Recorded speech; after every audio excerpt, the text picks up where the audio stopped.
Very much, Mr. President. Is it connected to the motion? I just need to state for the record regarding the statement of Senator Cayetano that there was no agreement that the subject matter of this privileged speech I made last Monday was the same and covered by the subject matter that was heard by the Committee on Justice. I maintain that those are two separate subjects and that justifies the referral to the Committee on Public Order. Thank you, Senator Cayetano is recognized. President, first of all, may I just salute my colleague, Senator Gordon, and give him a hug.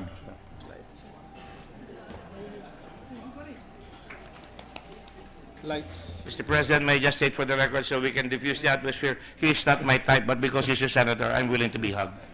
No, I know this is a very emotional issue for everyone, and at stake here, Mr. President, is not just the integrity of the Senate. There is obviously a group in the Philippines that want the Senate to be a part of the removal of the President.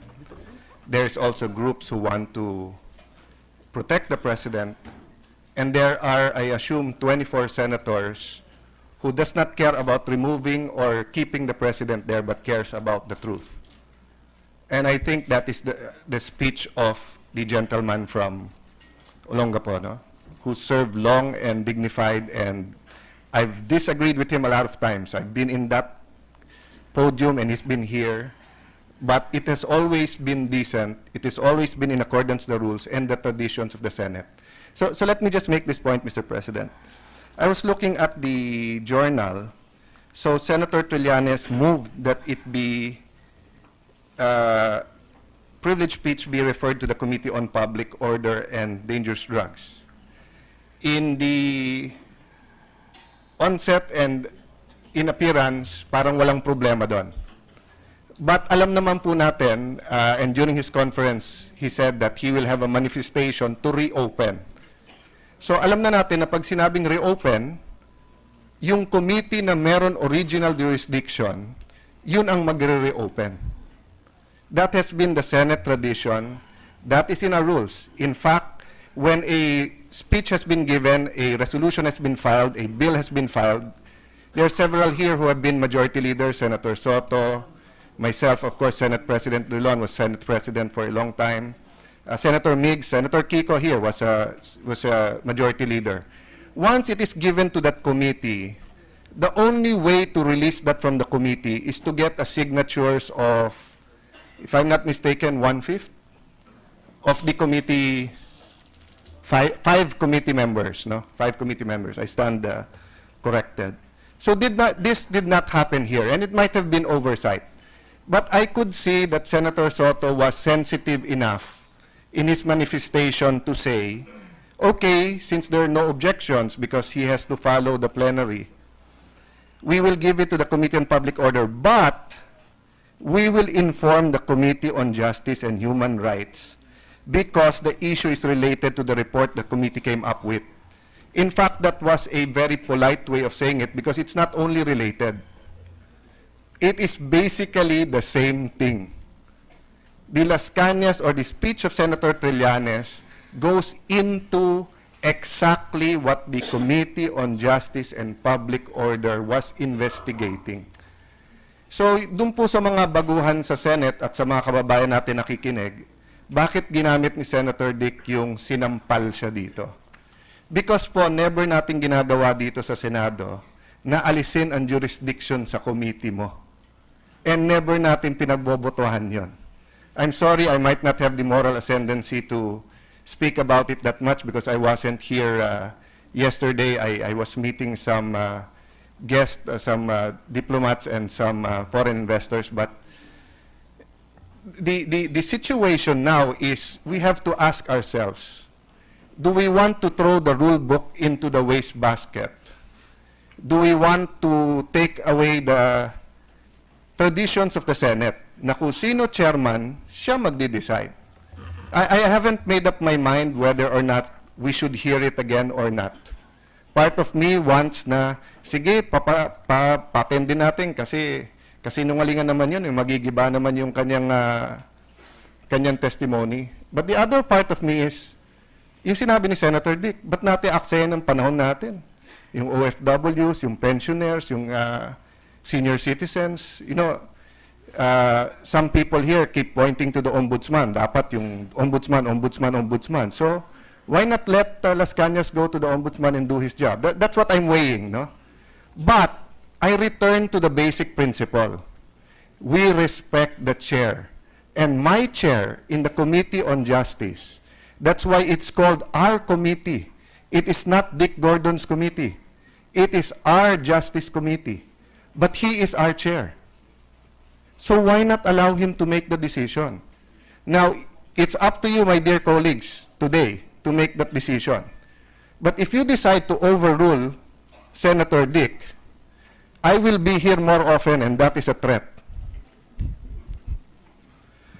And why will I be here more often? Because there are a lot of bills that I want to take up. One of them is the ERD, Emergency Response Department. Because ang daming nasusunugan, ang daming binabagyo, and hindi ko tingin na kaya ng NDRRMC, and that is with Senator Trillanes. He has a counterpart bill, so hindi ko naman sasabihin na hindi niya gusto ito. But kung ganyan mangyayari, edi araw-araw, 24 tayong tatayo dito na mag-speech at magmo-motion na yung committee na yon, eto i-take up. And then magko-caucus tayo. Eh bakit pa tayo magko-committee system dito? Buwagin na natin lahat ng committee on the whole na tayo parate, mag-decide na lang tayo dito araw-araw through caucus kung ano uunahin ng Senate. Or, we can go back to the traditions of the Senate, which is, we talk to the chair, and we allow the chair to decide.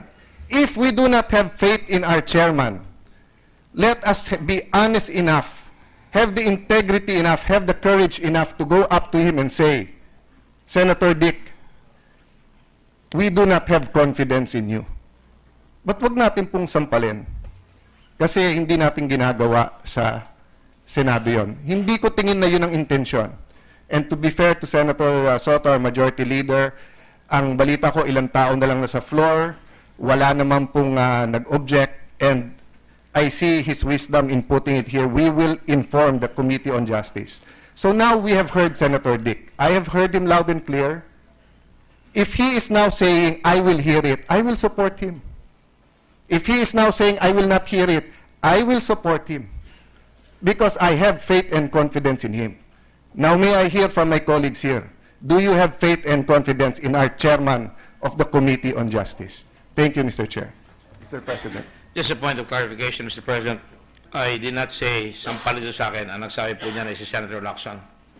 It's not personal to me. And I thank Senator Lacson for thinking in that fashion because he may take it that way, but I don't take it that way. I rise and fall on what I do. And I would not think that my colleagues will deliberately, euphemistically slap me in the face. And I'm sure they will be courageous enough to say, I do not agree with this.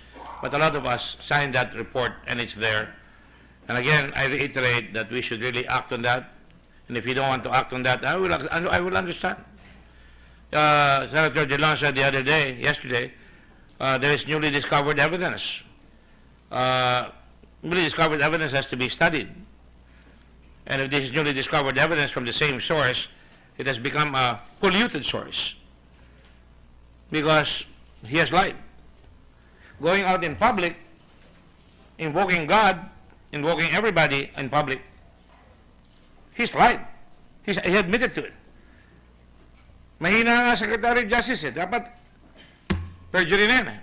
By the way, I took the case of perjury to Mr. Bulante when I was Blue Ribbon. Unfortunately, the Department of Justice did not move. And that is the problem, Mr. President. We must make decisions. I am able to stand up here. I am not afraid of the opprobrium that I may suffer from all the trolls. I don't make my decision based on trolls or based on what people say. It is just me and my conscience. And if I fail, it is me. I will not blame others that I made the wrong decision. I will only take it upon myself to say, and be man enough to say, I made the wrong decision. But, Mr. President, the fact that I'm here says that I cannot sit quietly by and allow what I call madness, if I may. The stampede, the herd, the popular appeal, the flashes of new lawyers coming in. My gosh, Mr. President, I am called to make that decision. I've already made mine, and if it is going to be referred to me, I will not hear this man. I will recommend to him and advise him, go to the ombudsman. You have lawyers. Go there.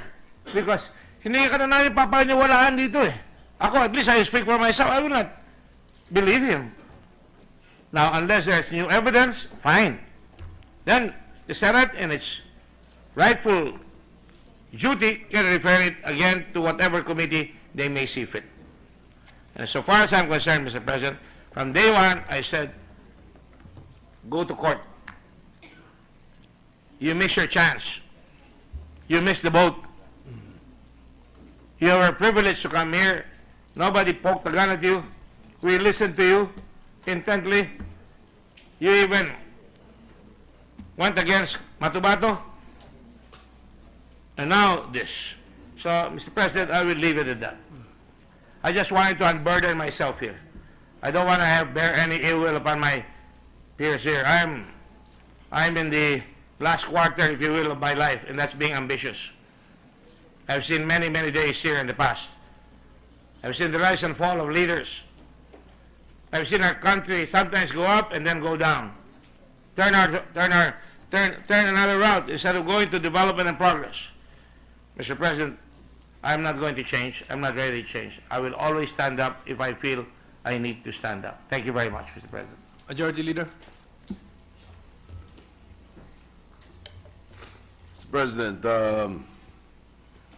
there are many options for the Senate at this point, and I will move for one of the options.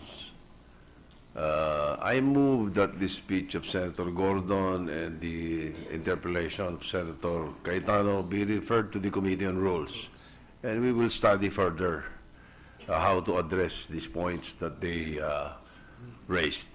We'll take special note of the manifestations, Mr. President. So move. Any objection? Mr. President. Senator Mr. Cayetano. President, may I just add to that referral a point of order that can also be referred to the Committee on Rules? That the proper procedure was to give it back to the Committee on Justice. Now that it has been clarified that the substance and the topic is the same investigation that was with the Justice Committee. Again, I'm not making a decision now, but throwing it to the Committee on Rules. And thank you, Mr. President. Mr. President, just Senator Gordon. a statement. I would just like to thank the Majority Floor Leader. Far be it from my mind to say that it should be referred to any committee. Like I said, I just want to unburden myself here. I want to be able to come here and be able to look everybody in the eye and say, you're my friend, and I trust you. And that you are for my country and you're for our country. Yes, I agree, but Mr. President, the points that were raised are very valid. And I think the want to study Committee on them. Rules should look into these matters. I bow to the wisdom of the Majority Floor Leader, Mr. President. The motion has been made by the Majority Leader to refer the privileged speech of Senator Gordon and the interpellation thereon of Senator Cayetano to the Committee on Rules. Any objection? There being none, motion is approved. Mr. President, Senator Cayetano. I apologize to Senator Trillanes if I made it appear that there's a consensus. What I meant is that it seems obvious to me, and I thought it was obvious to everyone, that it's the same. But we have to defer to each other and decide collectively.